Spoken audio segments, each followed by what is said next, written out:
Good morning.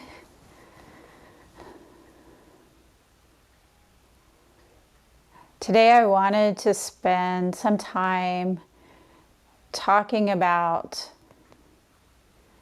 not wasting this life, or in other words, do not spend your days and nights in vain. Or in other words, this is what we got to work with, so let's go ahead and do it together with support from each other. This is what we've got to work with. This world as it is today, this world in the current era, this body we were born into, exactly the way it is, whether we like it or not, no matter what we wish were true, what we have to work with is what we have right now. So let's talk about how to use this life to the fullest, how to be in this life, how to occupy it, and how to move through, not around, not fixing or getting rid of, but with an acceptance of what is. Moment by moment by moment.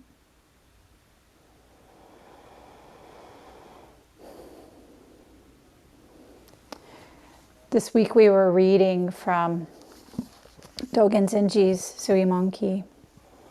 So I'm going to reread one part of that and then talk about it today.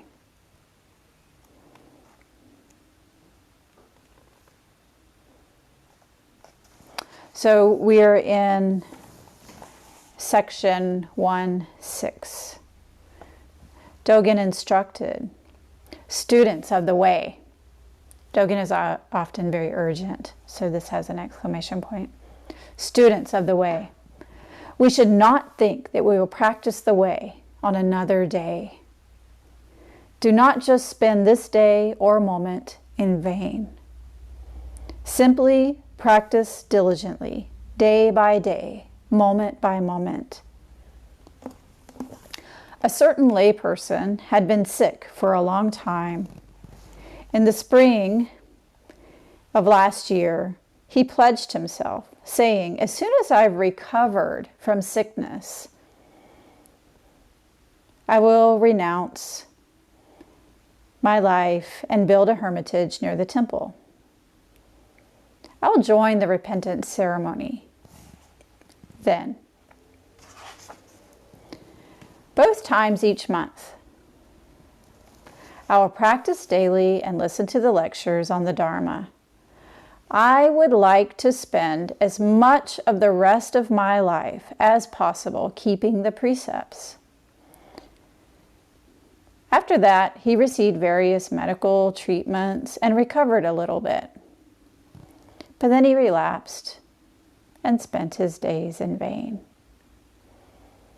In January of this year, his condition suddenly became critical, and he suffered from increasing pain. Because he did not have enough time to bring the furnishings he had been preparing, nor to build the hermitage, he borrowed someone else's hut to stay in temporarily. Within a month or so, he died. The night before he died, he received the Bodhisattva precepts and took refuge in the three treasures. He was peaceful on his deathbed.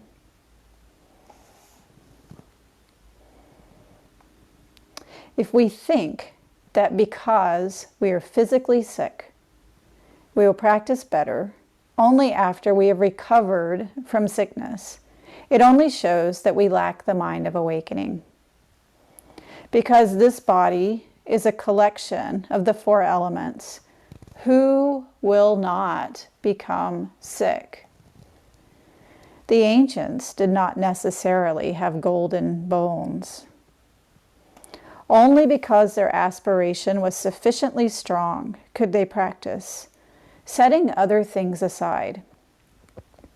We forget trivial matters when an important matter comes up. We must consider the Buddha way to be the vital matter. We must consider the Buddha way to be the vital matter and be determined to investigate it thoroughly in this lifetime, not wasting even a single day or hour.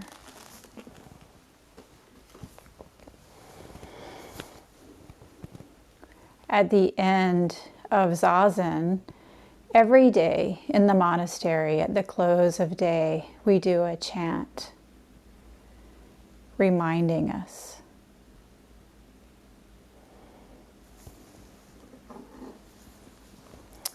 We hear the Han.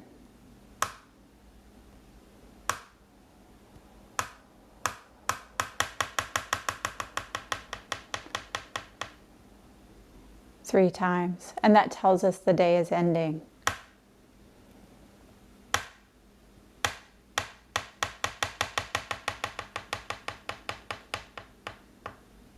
And again.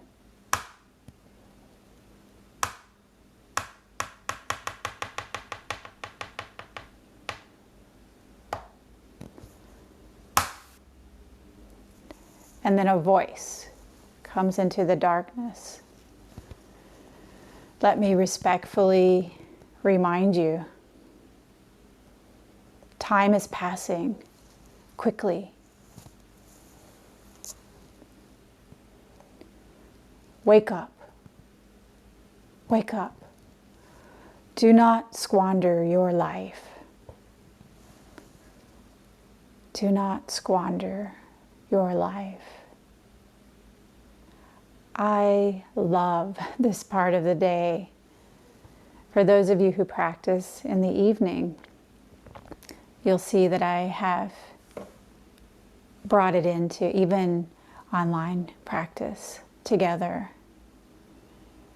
Such a beautiful time of the day in the space between our waking life and our sleeping life, the space between daytime and nighttime, the space between life and death.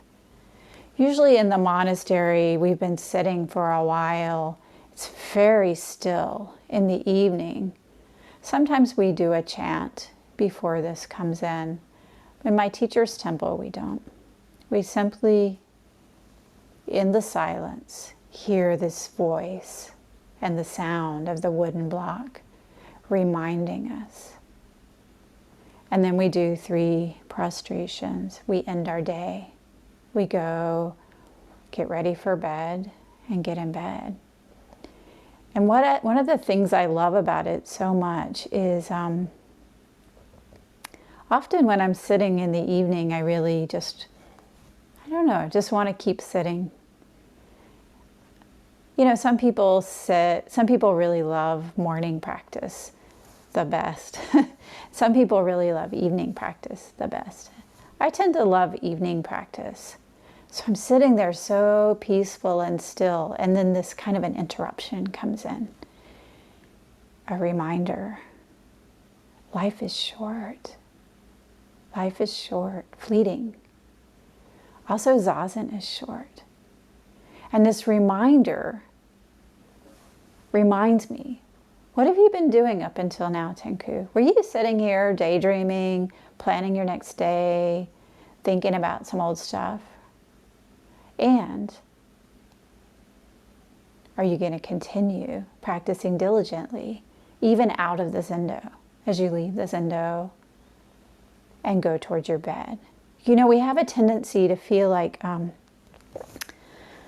practice is something we do on the cushion when we're together. Okay, the bell's gonna start, and this is the start of practice.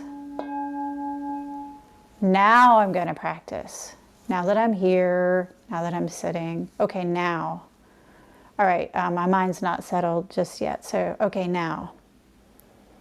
But, you know, if I could just run through my to-do list for the day, I can let it go. I can get it out of my mind and, okay, then now.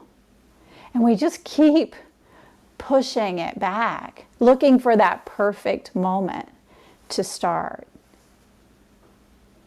Looking for that perfect day when we feel good, or we feel happy, or our body doesn't hurt, or we've done enough yoga that we can fold our legs completely.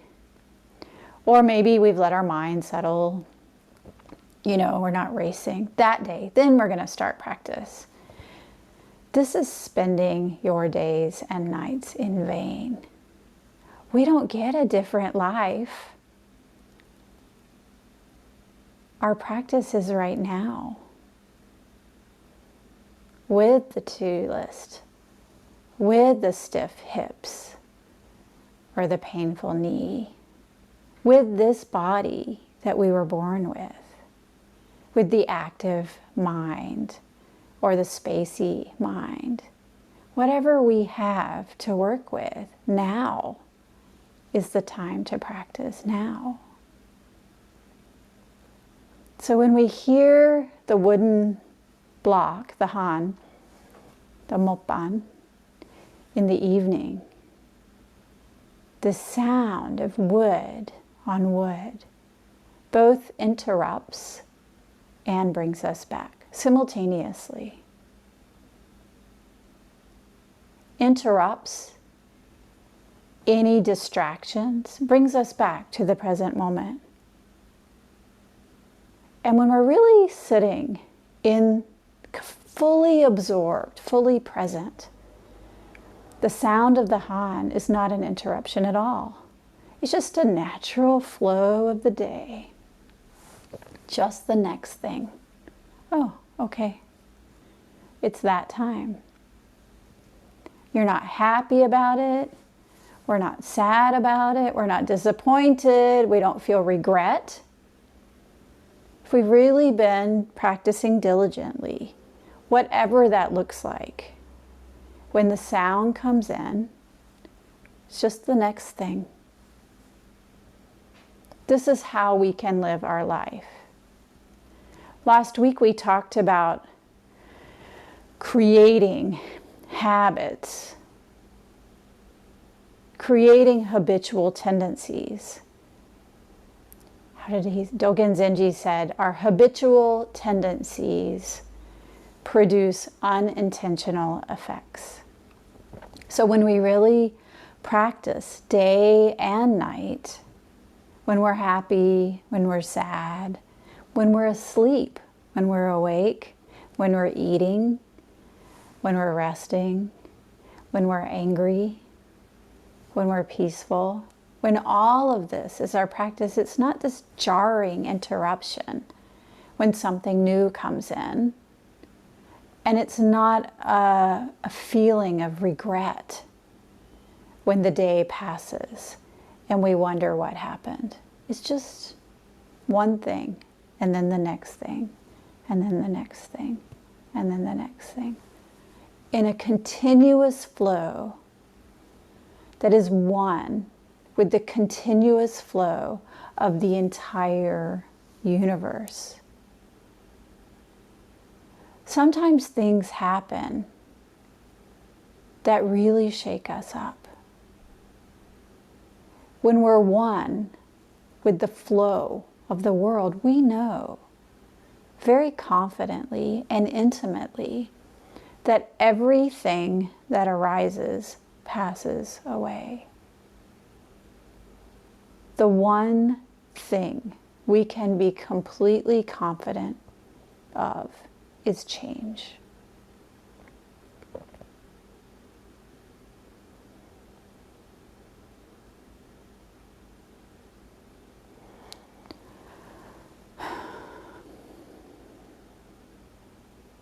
Last week we talked a bit about the mind of the way, cultivating the mind of the way, resting in the mind of the way, knowing that the mind of the way is why we're here. It's what brought us here. It's Bodhaishin or bodhicitta. The mind that seeks ultimate awakening both pulls us and absorbs us. It's what brought us here, and it's what keeps us here. It's what nourishes us and what sustains us and what connects us. And if we did not have the mind of the way, we wouldn't be here. I want to stress that strongly. If you feel discouraged, know, if you did not have the mind of the way, you wouldn't be here. We share this together. We share this practice. We share this beautiful earth. We share this world together, supporting each other, nourishing each other, diligently spending our days and nights living for the benefit of all beings. In this, even the darkest days are simply part of the mix.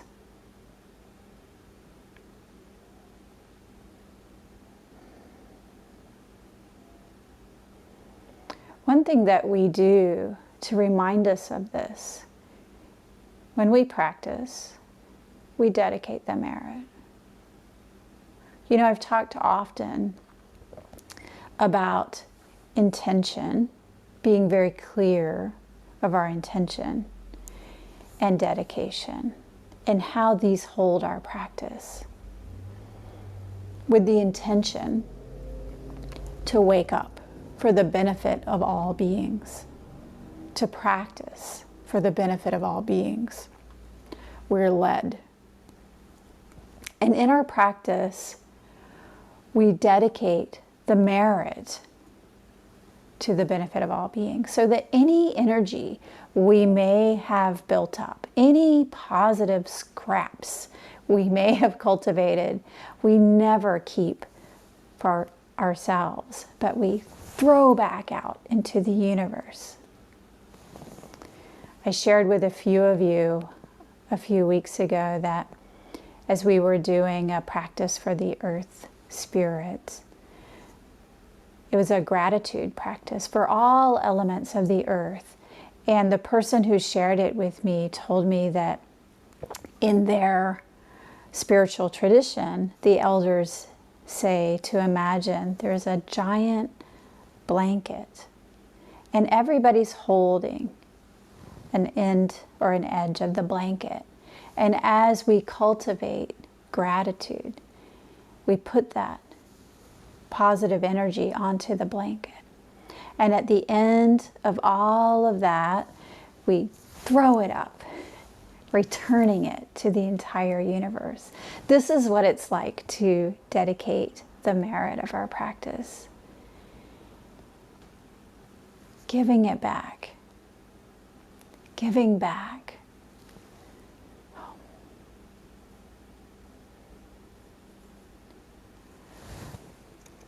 Dogen Zenji talks about this in his teaching on Bodhaishin. So I'm going to share that with you.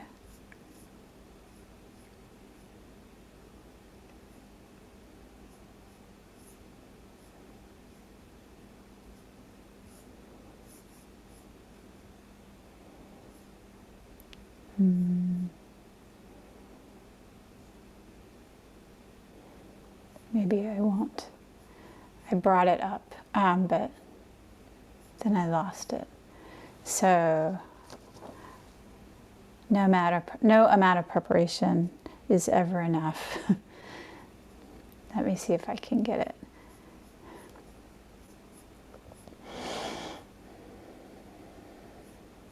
Should be easy.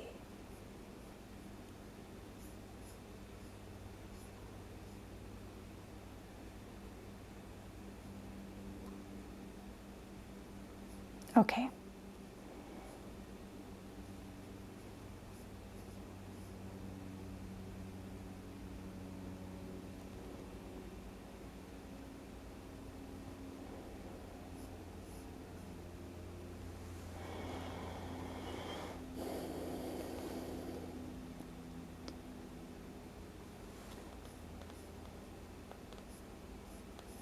I think this happened last week, as I recall. Anyway, I found it.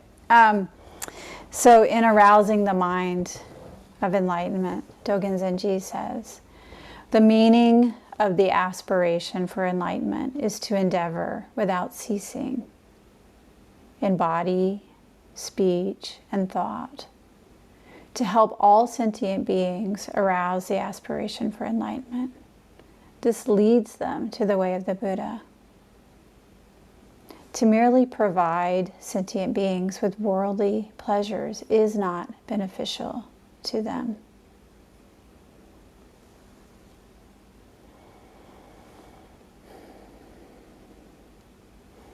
Do not think of yourself as becoming a Buddha by helping others before awakening yourself.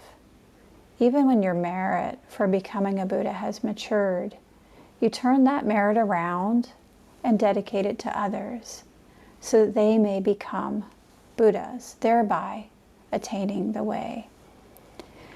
This intention and dedication, this practicing for ourselves, practicing for the entire world, is a seamless flow.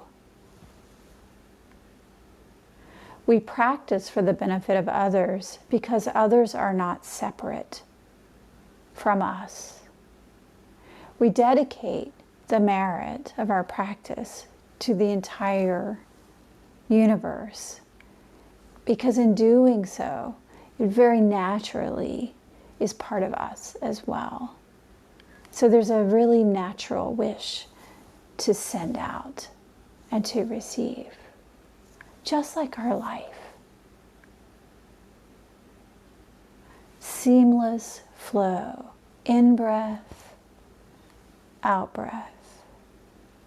Practice is not dependent on the perfect day, the perfect situation, the perfect causes and conditions. Practice just needs to happen in this moment, right now, and right now. All that you need is already here.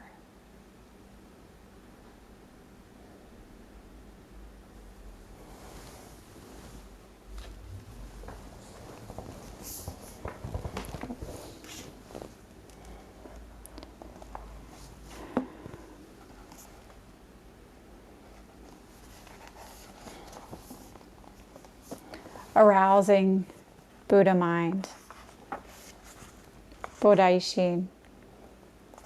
Dogen Zenji talks in the next section about being here already, so I'd like to end with that because it's quite wonderful. In the ocean, there's a place called the Dharma Gate. Here, waves constantly billow. Once they have passed through the waves at this place, all fish, without exception, become dragons. Therefore, this place is called the Dragon Gate. Now I say, at this place, the waves are not different from those in any other place, and the water is also ordinary salt water. However, mysteriously enough, when fish pass through this place, they become dragons without fail. Although their scales do not change and their bodies stay the same, they suddenly become dragons. We should know that the way of practice is like this. Becoming a Buddha or an ancestor should not be sought elsewhere, far away. Becoming a Buddha or an ancestor should not be sought elsewhere or far away. Becoming a Buddha or an ancestor depends only on whether or not we practice. Depends only on whether or not fish pass through the Dharma gate. So, true dragons, I encourage you, do not spend your days and nights in vain. You've already passed through the gate. My earnest wish for you is that you will know deeply, without a doubt, that you are already a true dragon. Thank you.